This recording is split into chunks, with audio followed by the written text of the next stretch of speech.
Yeah, I maybe like, dude, if you're sending 20 pounds, 30 pounds a week just to one guy, like who knows where it gets Yeah. to, you know? How would you make those connections though to trust someone on the other end like that? It was like meant to be because you manifest shit. That's where I Destiny. learned about the power of thought is that if you think about this long enough, it just happens.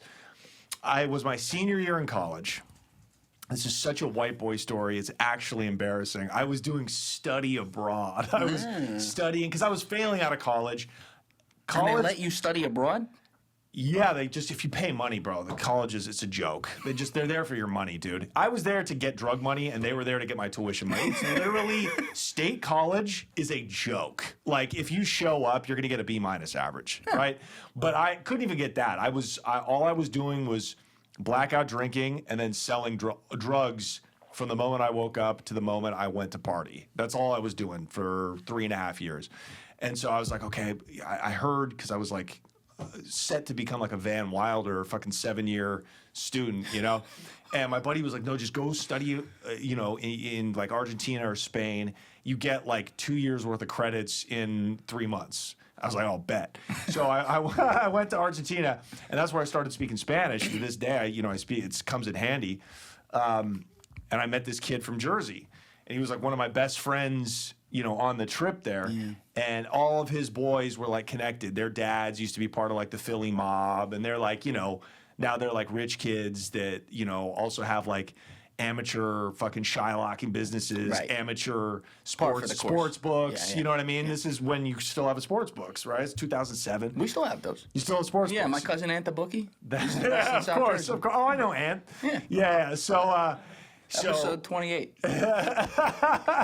Dude, and then of course everybody wanted like a West Coast connect. Every weed dealer on the East Coast was like, oh, I can get the fucking, if I can pay the West Coast price, like I'm gonna blow the fuck up. So he introduced me in 2008. That's when he introduced me to one guy, and then I worked with him a little bit. And I wasn't sending like 10 pounds a box at the time. I was sending like a pound of weed and just like working the system out. And then he would introduce me to somebody else that had a bigger bankroll, and it kind of worked out to where I had like 3 or 4 guys in rotation. And then through one of them, I met the cousin of a guy, Dominican from Washington Heights.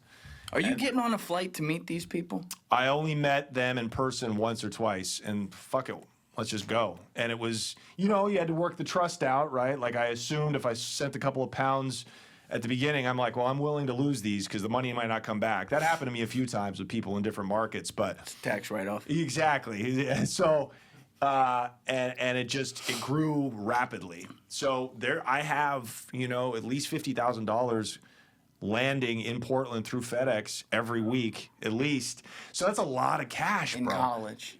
No, I'm out of college. I'm right out of college. Still. Yeah. It felt like I won the lottery, bro. This is a guy who like scraped by, barely paying rent, even selling hand-to-hand drugs for like 6 years. You're the richest Domino's driver on the West Coast. I think it was fucking Papa John's, maybe. It wasn't Domino's. Domino's is gay. So, anyways, Domino's supports Israel. So, anyways, but that's Johnny's a lot. like, I'm with the hard R's over here at Papa John's. Me and the Higgins are making a lot of dough. A lot of those light-skinned Higgins up in Washington Heights. That's obviously a shot at Papa John. Papa John. Right, of course, Mr. Papa. Yeah, Mr. Papa getting caught with the wrong. Yeah. But so the cash was the biggest issue because it's people sending you drug money back. So that's eventually what got interdicted. Was not so that's the cash packages. That's a big word, interdicted. Interdicted, yeah. That's what the cops call, stopping drug money. So that's what led them. A long story, and you can go check it out on my channel because I break it down in the earliest videos, but that's what led them to me was the money. I never kept the work on me. I had drivers and I had stashes and shit like that, but the money was something like I felt like I had to safeguard myself. And I would take it to my crib when I got it, and then I had places that I was stashing it, but I was getting ready to like make a move out of state. I was going to move to Cali, and because I wanted to be in show business, even since a kid, right? And so I'm digging up my money from my fucking parents' yard. I'm taking money out of safe deposit boxes. I'm taking it from storage units and shit. And I'm consolidating all of it because I'm about to bring it down to Cali. So at the apartment I was living when they raided it, I had over $500,000 there, and then I also had money in safe deposit boxes that they got to. So the charge was ultimately ended up being money laundering. I got charged with bribery because I tried to buy my way out. You tried to buy your way out? I tried to bribe the cops because these were local pigs. These weren't DEA agents. These were fucking local scum with shitty tennis shoes on. I'm like, you and your kids need some new shoes, right, Miss Piggy Wiggy? And like, check it out. I'm so fucking reckless. I could tell that like their lieutenant, like their supervisor wasn't even there when they first raided the spot. I was like, guys, like I'll bring you another 100,000. Just no. Here's 5. I'll show you where another 400 is. Just say I got away. I'm not even asking you to like say you didn't come here or anything. Just let me like make a run for it. Where were you gonna go? Colombia, South America. Nice. Obviously. I see why. You get it? Yeah. After talking to me for a couple hours? Yeah, I'd spent some time in Colombia, and I was like, this is the place for a young man, dude. Yeah. Yeah. So, and I had an extra, like, couple 100,000 that I knew they didn't know where it was, so I was going to grab that. How was I going to get to Colombia? I hadn't thought that far yet. With 200 G's in cash. Did you try to bribe these guys right in the room, though? Yeah, of course I did. Like, that's the only time you can get them. It's like, it's just us 4 here. It's just us. Come on, dude. And if those have been East Coast pigs, if those have Jersey, been Jersey cops, out of here in a second. they'd be fishing right now. They'd be in Florida deep sea fishing. These fucking Northwest Portland, Oregon nerds, these fucking Boy Scouts, you fucking losers. What is happening to our fucking cops these days? Yeah, you keep hitting Jersey, but listen, bro, like there's some benefits to being here. Of course there is. Of course there is. No, I love Jersey because they'll take some cash. That's right. That's right. It's like they'll look the other way. Here. Dude, that's right. I'm just trying to do business. And so, yeah, but they didn't go for it. But they could never tie me with any fucking organization. It's not like they were watching me. It's not like they were putting together a RICO case. They assumed that I was working with big drug cartels. How did they even how did they know to try to track your money? How do they know how to? Well, because a dog smelled it in a FedEx sorting facility. Oh, they were just, shit. they do that from time to time. Yeah. They take drug sniffing dogs down the line and they hit on a package of money. And so they fucking traced that all the way to when I picked it up in Portland. So they trace that, they come get you, but they don't have any idea who you're working with or whatever. Did they have like anyone who could speak against you or would finger? Nothing. Nope, nothing, dude. So it's just money. And I thought somebody was ratting. Of course, that's your first instinct. You're like, who's telling? And I had a good lawyer, and they could not dig anyone up. They could dig anyone up. And they saw that I was sending boxes. They found a couple of slips and ledgers, so they knew I was sending product to, New York and Jersey. And I was just like, yeah, nobody ever went down. I held water.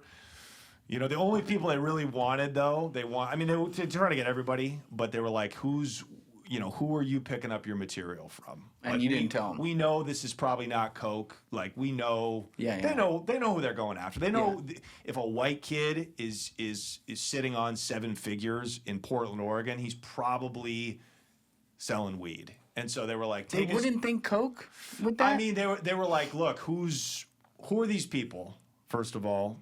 And how are you involved with them? Are you holding their money? Are you, are you just a stash? Like, are you a link in a bigger chain? And I'm like, no, none of that. But I mean, look, this is all legal, fellas. What? That's how I said it to them. I'm like, I can't. It's all legal, but take this bribe. You guys know this is not legal. I need to get the fuck out of here.